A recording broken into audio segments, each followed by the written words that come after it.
LMGs have been hands down the most surprising category of weapons that I've used so far in Battlefield 6. In the previous tier list video that I did on submachine guns, I mentioned the fact that I felt like submachine guns probably fared the best across all of the weapon classes so far that I'd used, with a lot of those guns having a pretty good amount of variety and pretty much all of them being usable for the most part. But really, after doing LMGs, I think that throne has been quickly taken over because all of the LMGs are honestly not bad at all. And while there is one of them that sort of just gets completely invalidated by some of the others, all of the other ones feel somewhat unique in their own rights and are also more than capable of getting the job done and racking up a lot of kills. That said, there were a couple things that I wanted to mention before we even get into the tier list, because if I don't mention them now, I'm gonna have to mention them for literally every single gun on here, and that would just be stupid. As usual, there are timestamps, so if you don't care about this stuff, you can just skip straight to when I start talking about guns. Anyways, the first thing that I wanted to talk about when it came to LMGs is their interaction against sniper rifles. I just had to talk about this because there are so many idiots out there that not only say that LMGs suck, which is the most laughable thing that I've ever seen, especially after using them, but also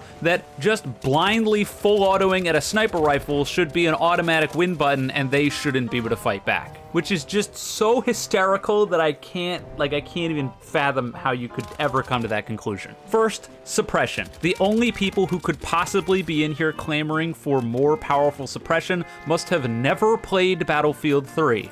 Where it was the most obnoxious mechanic ever. You think that weapon spread in this game is bad? Well, imagine if getting shot at meant your weapon spread was even worse. Yeah, needless to say, we don't need that. On a similar front, lots of people say that suppression doesn't do anything, which is also just a flat out lie. The main effect of suppression in this game is to make it so that way your health does not regenerate. As long as someone is shooting near you, your health will never come back unless you're directly on a health pack. This in of itself is already an extremely powerful tool, and you'll probably notice that if you're not playing support and you're in a cone of fire of enemies, your health just won't come back for ages. Obviously, this makes the medic class a little bit more potent, and that's the idea behind the suppression in this game. Just because it doesn't work the way that it does before does not mean that it's not there, because it is. And I guess the final thing that I have to say on this is the fact that, are all of the people who are fighting against these snipers with LMGs just standing still out in the open, full autoing at them and hoping they'll win? Guys, you know that your best defense against a sniper is moving,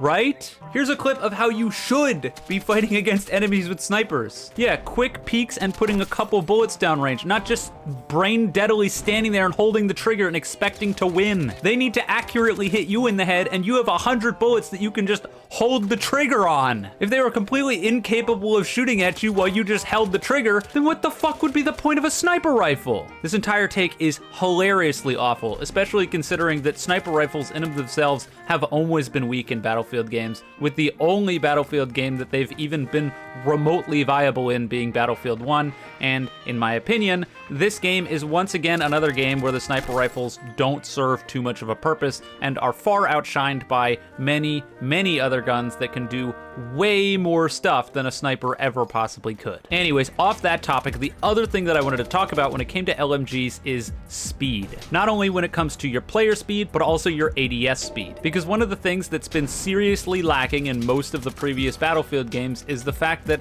they tended to try to balance the LMGs around having a whole bunch of bullet spread and all that kind of nonsense, instead of just making it so that way they're more cumbersome to use. I think this was a huge mistake, and it's one of the things that really turned me off from using LMGs in past games, and I think they've knocked it out of the park with the way they attempted to balance them here. Now, that said, you can attempt to offset those speed penalties, and that's what I wanted to talk about. Like I said, if I didn't mention this now, I would mention it under every single LMG on here just about. And that's the fact that there are a couple attachments that LMGs are borderline required to use, and once you unlock them and start using them, it's going to help you substantially. So if you've been struggling with the LMGs, here's my best advice. The two attachments that you want to be looking for are the barrel attachments and the grip attachments, because these are the only attachments in the entire game that are going to decrease the ADS time. In terms of the barrels, most LMGs are either going to have a light barrel or a short barrel, both of which are going to decrease your ADS time and are basically integral to using these guns. And in the grip section, there will be a variety of different foregrips that you can use that will decrease your ADS time as well, but my recommendations are always going to be either the slim angled grip or the ribbed stubby grip, because these two grips don't directly hurt your ADS accuracy while moving, whereas all of the other ones do. And for LMGs in particular, this is a really rough stat to be dealing with because these guns get affected a lot by your movement, especially if you start stacking attachments that'll hurt your ADS accuracy while moving. It also makes attachments like the blue laser and the light barrel, which reduce the penalty when you're moving by a substantial margin, really helpful on a lot of these guns, and yet again, attachments that you really want to be looking into. So that's really my 2 cents. If you're struggling with LMGs, your best case scenario is to try to reduce that ADS time as much as possible. And then of course, on a final note, when it comes to this stuff, the support class's signature weapon trait for the LMGs is not only to make you move at normal speed while you're running with them, but also even further decreases that ADS time, which is very helpful. Unlike a lot of the other things in this game, all of these attachments and traits actually work, so you should be making use of them when you can. Anyways, with all that out of the way, let's start with the tier list proper. The first gun that I want to talk about is the only gun that's going to be going into C tier, and that's the M60. The funny thing about the M60, and I feel like I'll probably be saying this a lot, is that I really didn't hate this gun at all. Once I started to really change up my playstyle and play a lot less aggro and start holding down areas, that's when the M60 shined, which is probably not all that surprising. After all, while the gun does shoot at a very slow 514 RPM, it has a 3-shot kill that goes out to a decent range. And even when that 3-shot kill drops off, it keeps a 4-shot kill for a long time. When you couple those factors with the fact that its sustained fire is pretty accurate and you can keep it very accurate by making sure that you're putting on the correct attachments, and the fact that the gun starts you off with a 100-round belt magazine that only costs you 5 points, allowing you to really mod this gun out, and the end-all be-all is that the M60 is far from being a terrible weapon. The main reason that it ends up being in C tier is the unfortunate reality that this gun is completely invalidated by one of the weapons that we'd be talking about later, and that weapon of course is the M240L, which quite literally, I promise you, literally does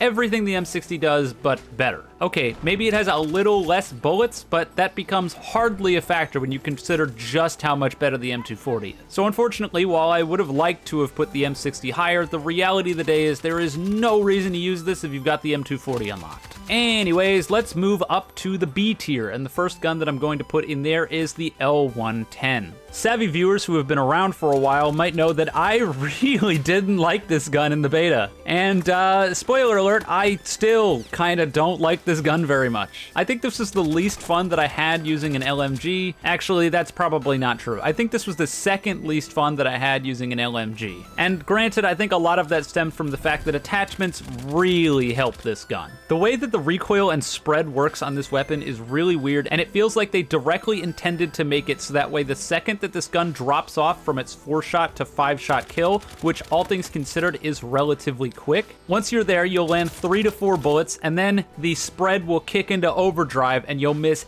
everything with your bullets flying all over the place. And so that was my general experience for a long time. I would just shoot people, be really accurate for the first few shots, and then everything else would be gone.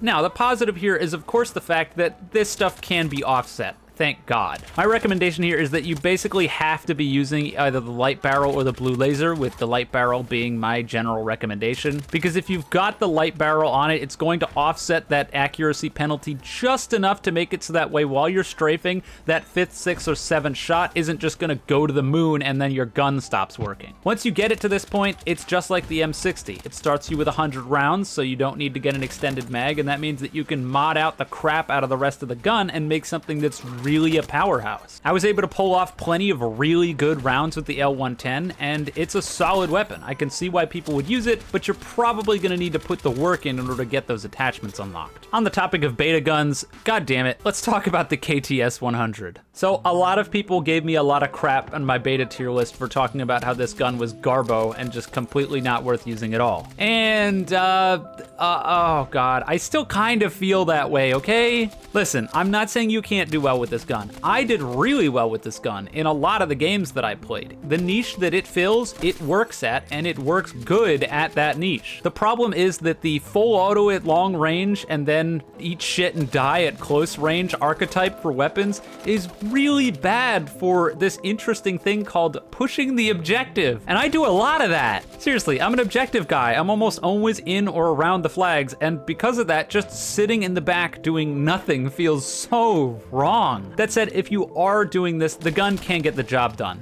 And it's honestly not that bad up close. It's got a 4-shot kill, it's relatively sizable, and the 514 rate of fire is pretty bad, but as long as you're going up against people that don't know what they're doing, you can eke out a couple wins. But I mean, at the end of the day, it's just, this gun is not that good. If you really hate random bullet spread and you want to full auto all the time, every time, then I can see why you might want to pick up the KTS 100. But generally speaking, the consistency on this gun is just not enough to outweigh the fact that you need to be shooting people a whole lot of times with a really low rate of fire, where a lot of other guns are just going to kick your ass at almost every range. And as I mentioned at the beginning of the video, this thing can be an anti-sniper cannon if you're using it correctly, but of course, if you're just standing still, you're gonna get bonked, and that's gonna be the end of it. So I didn't really hate using this, and I think one of the things that I said in that beta tier list did come to pass, which is the fact that with bigger maps being added to the game, the gun feels a lot better to use on those larger maps. And so I can see why people might want to pick this for something like Firestorm, Myrick Valley, or even Liberation Peak. But once you start getting onto those medium or smaller ranged maps, this gun just isn't going to cut it, and I don't think it's worth running a lot of the time. As for the final gun that we're going to put into B tier, this one might piss people off. Frankly, I don't know, but that gun is going to be the RPKM. I don't get it. Okay, so full transparency, I expected the RPK to be the S tier best LMG in the game, strictly based off of how many times it has killed me. Because this LMG tier list at this point is pretty late into the life cycle of the game, I've played a lot, and because I hadn't really used any of the LMGs up until making the tier list, I had just been basing my experiences and assumptions on the LMGs based on how often they would kill me. And the RPK, by a mile, is the thing that has killed me the most out of any LMG. And yet despite that, picking this up and using it, and it's just not very good. Okay, so the gun's got a 3-shot kill that's very short. It's incredibly comparable to the NVO assault rifle. And so because of that, at closer ranges, if you can hit your shots, you're probably gonna win out quite a few fights. The problem is that the gun shoots at a very slow 553 rate of fire, and because of that, once that 3-shot kill falls off, it quickly goes to a 4-shot kill, and even faster than that, it drops to a 5-shot kill. Having to hit people 5 times with that slow rate of fire would be bad enough, but the RPK has a deceptively large amount of bullet spread based off of your sustained fire. And so that means that you're going to end up needing to tap fire with this thing at longer ranges, which with the incredibly slow rate of fire means you're not tap firing 2 to 3 bullets a burst, you're shooting 1 bullet per burst and need to hit them 5 times. When you start weighing all of these things together, you just start to have to ask the question to yourself, why the hell am I even using this? And moreover, if I wanted to use an LMG, why this one? Now granted, the RPK does benefit from the fact that because it has a lower magazine capacity, the handling isn't quite as bad on this as the other LMGs, and so you can scope it in faster. But at the end of the day, a lot of the time it feels like just a mid assault rifle that has worse handling stats. So at that point, you would just use an assault rifle. The 3-shot kill is all well and good, but in my opinion, it's just not even remotely worth it. And this gun is just almost kind of bad. After talking about it more, I almost feel like I should have put it into C tier, but I guess it ends up here just on the fact that, I mean, it's serviceable. It's just not very good. So to all the RPK lovers out there, you'll have to tell me what I did wrong here, because I don't get it. With that, we wrap up the B tier though, and so we can start talking about the real good guns in this category, and the first A tier weapon that I think we can talk about is the M250. This thing is fucking awesome. Seriously, I talked about how I like the M277 in the carbine tier list, and this is really just sort of an M277, but better in almost every conceivable way. What I'm getting at here is that the M250 does not have damage fall off. Like, at all. The gun starts out doing 25 damage, and it continues to do 25 damage for every range that you could possibly shoot it at. And because of that, unsurprisingly, that makes the M250 hands down the most consistent gun in, honestly, probably the entire game. You're always going to be sure, regardless of which range you're at, how many times you need to hit somebody, and that's one of those things that just can't be understated on how helpful it is. Now, outside of that fact, the overall recoil and spray control is a lot more manageable than the M277's is, with the only real drawback being, of course, the fact that it shoots a little bit slower than that gun. So I can see how people would end up potentially swearing off of this in order to continue using the M277 just for the faster overall time to kill. But at the end of the day, having a whole lot more bullets is super helpful. Unfortunately, the M250 does have one major drawback about it, and that's the fact that the starter belt magazine for this gun is 50. That in of itself isn't necessarily a problem, and we'll get to why that is when I start talking about the M240L later. But the main problem is the fact that with 50 rounds and a 4-shot time to kill, you're going to be doing a lot of reloading with this gun before you unlock the 100-round belt. But you see, there's a fatal flaw with this 100-round belt that you can get, and that's the fact that this thing costs 55 points, and there's no in-between of the 50-round and 100-round belts. I feel like this had to have been a typo or a mistake, because there is zero reason why this specific gun gets so punished by this stuff, and we're jumping ahead of ourselves really quick, but I just have to talk about it. The M240 gets a 10.75 round box and a 25-point 100-round box. So why in the flying fuck is the M250's box worth 55 points and the M240's is 25? That's horrible. And it just makes it worse because honestly, the 100-round box is borderline required for this gun. As I already mentioned, with only 50 rounds, you're gonna be doing a lot of reloading, and this is an LMG. It takes a long time to reload. And so that really basically means that you have no choice but to eat the penalty of the 55 points that you have to use to equip the 100-round belt. But we do have some other problems, most notably on the barrel side of things, which is the fact that this gun almost feels unfinished in that it only has 2 barrels that you can equip, the heavy barrel and the heavy extended barrel. And something that I already mentioned before is that the barrel category is one of the only areas that you can decrease ADS time, with the other one being grips, and because of that, it means that the overall ADS time on the M250 is always going to be slower than every other LMG. I don't know if this was on purpose or not, but it seems like an arbitrary nerf that just once again hurts this gun for no reason, and I don't know why. But the thing that's really hilarious about it all is that despite all of the things that I've mentioned that are problematic about this gun, it just straight up doesn't matter. It still shreds people, it's still an extremely powerful destructive force, and it's still a really, really good gun. It's hard to make just enough drawbacks to try to make this weapon bad when it can 4-shot kill forever and has a sizable 675 rate of fire. Overall, the M250 is absolutely fantastic, but I really hope that they go over and redo some of the point requirements and maybe add a 75 round box to this, because it makes no sense that you have no choice but to blow 55 points on a borderline required attachment. That's just incomprehensibly stupid. Now, in terms of the other A-tier gun that I wanted to talk about, that's going to be the DRS-IAR. I almost gave this gun its own category because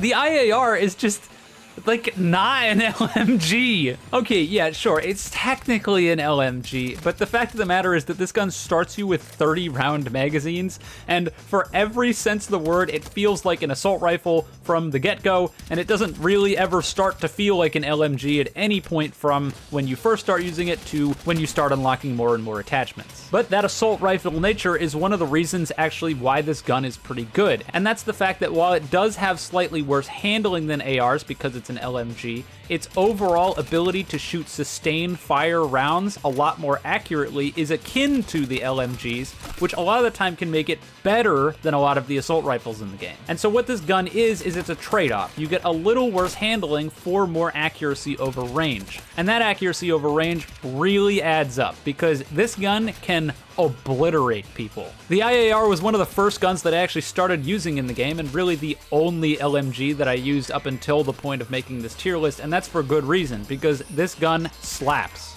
Now, there are a couple things that I did want to mention about the IAR that make it a little bit interesting, and one of those is your barrel choice, because this is one of those things that I think can make or break your experience, and it also probably depends on what game modes and maps you're playing on. You see, the basic barrel with the IAR is really bad, and very quickly you'll realize that you'll need to tap fire at medium to longer ranges, which sort of invalidates the reason for running this. That said, once you unlock the heavy barrel, this changes up drastically, and it improves its ranged capabilities astronomically. But the thing is that the heavy barrel is going to make you ADS slower, which is going to potentially hurt you at closer range engagements. The thing is, much later on, you're going to inevitably unlock the light barrel, and this can offset some of that stuff, but at the end of the day, from just strictly my own personal experience, I can say that the heavy barrel makes the gun significantly more consistent, even while you're strafing left and right, than the light barrel does. So what I'm getting at here is, depending on your playstyle and the maps you're playing on, if it's a shorter range engagement distance, you're probably going to want to make sure you have the light barrel on, and if you're playing on larger maps, you'll probably want the heavy barrel, because at the end of the day, even if your ADS is a little bit longer, you're going to be more accurate over range, and that matters. Regardless of what you end up choosing to use, though, the fact of the matter is the IAR is very strong. It's a really good gun, and if you haven't given it a shot, I would highly recommend it. With that, we finally move up to S tier, and there are two guns that get into the LMG's S tier. The first being the most shocking development I have ever seen when it came to this game. I've never been more surprised by this, and one of the best LMGs in the game is the M123K. This thing is a fucking monster, holy shit. Seriously, when I equipped this, I didn't think it was going to be anything special. I had no expectations going in, and I was blown out of the water, with this quickly being, honestly, one of my probably top 5 guns in the entire game, bar none. In hindsight, this makes a lot more sense, because at the end of the day, what the M123K is at its core is the M433 assault rifle, a gun that I've already mentioned I hold in very high esteem, but with less recoil, less spread, and more bullets. And so, as you can probably guess, one of my favorite guns in the game, with statistically just better options and 100 rounds. Yeah, how the hell can you say no to that? Just like with the L110, we're starting with a 100 round box with only 5 points required to have it, which is huge. Meaning naturally, you can mod the shit out of this gun with borderline whatever the hell you want. It unfortunately does end up lacking the light barrel, and so you end up having to run a short barrel if you want to make your ADS time better, but at the end of the day, I feel like the spread is more than manageable to the point where you don't really need the light barrel. And while the short barrel does take away a bit of bullet velocity, it's basically a non-factor in most engagement ranges. Just like with the M433, if you're up close, people are going to get obliterated if they don't have a specific set of guns. And at the end of the day, because you have such a high rate of fire of 830 and 100 rounds, the overall margin for error in terms of missing shots is ginormous. I had a lot of engagements where I just totally blew it in my first encounter and still ended up winning because the gun is just that good. And of course, further ranges out, you're not going to be able to full auto everything that moves. This isn't the KTS after all. But what you can do, just like the M433, is burst fire people down with 2 to 3 shots per burst, which is going to extend your effective range massively. Overall, this gun baffled me. I think I've died to it like 3 times ever. Nobody ever kills me with this gun, and I have